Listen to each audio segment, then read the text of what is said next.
একবার একটা জঙ্গলে একটা কুমির ও একটি বানরের খুব ভালো বন্ধুত্ব ছিল।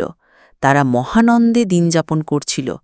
হঠাৎ একদিন কুমিরের বাবা বড় কুমির তাদের বন্ধুত্বের ব্যাপারে জানতে পারল এবং মনে মনে ভাবল এই বানরের মাংস খেতে হবে।